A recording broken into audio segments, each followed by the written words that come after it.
Isang emosyonal at tapat na pahayag ang ibinahagi ni Teofimo Lopez matapos ang kanyang mabigat na pagkatalo kay Shakur Stevenson.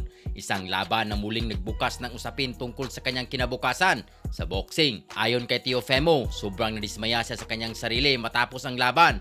I hate myself for that. Sa kanilang laban, malinaw na na-outclass si Teofimo Lopez ni Shakur Stevenson. Kontrolado ni Shakur ang buong laban gamit ang kanyang elite defense, footwork at ring IQ, dahilan upang maipakita kung bakit siya itinuturing na isa sa pinakamahirap talunin sa modernong boxing. Dahil sa panalong ito, napatibay ni Shakur Stevenson ang kanyang status bilang world-class fighter, habang si Teofimo naman ay napilitang harapin ang katotohanan sa isang mahirap na gabi sa lona. Sa panayam pagkatapos ng laban, inamin ni Teofimo na marami siyang maling desisyon sa loob ng lona. Ayon sa kanya, masyado siyang nakatutok sa paghabol ng knockout at nakalimutang sundin ang tamang game plan.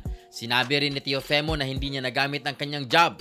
Masyado siyang namadali sa pag-atake, isang bagay na sinasamantala ni Shakur upang kontrolin ang laban. I was trying to land one big shot instead of boxing smart. Ayon kay Teofimo, dagdag pa niya, masakit para sa kanya ang pagkatalo dahil alam niyang kaya pa niyang gumawa ng mas maayos na laban. Hindi raw kakulangan sa kakayahan ng dahilan, kundi kakulangan sa disiplina at focus sa mismong laban.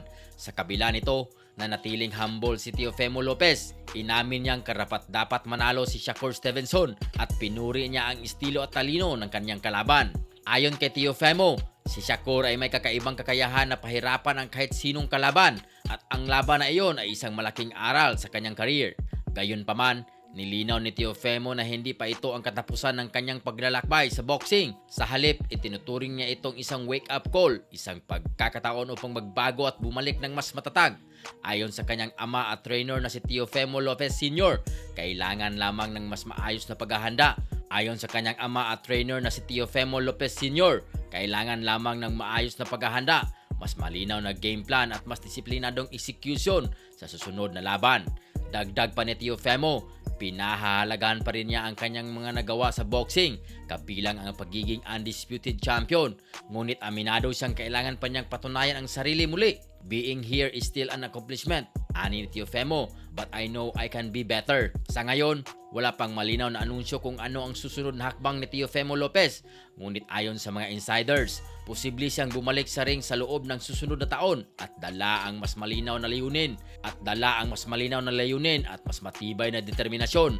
Para sa boxing fans, ang laban nila ay paalala na kahit ang pinakamagagaling ay maaaring matalo. Ngunit ang tunay na sukatan ng isang kampyon ay kung paano siya babangon pagkatapos ng pagkatalo. At ngayon, ang tanong ng boxing world, makakabalik pa ba si Teofimo Lopez sa tuktok o ito na ang simula ng kanyang bagong yugto sa kanyang karera? Abangan natin ang susunod na kabanata.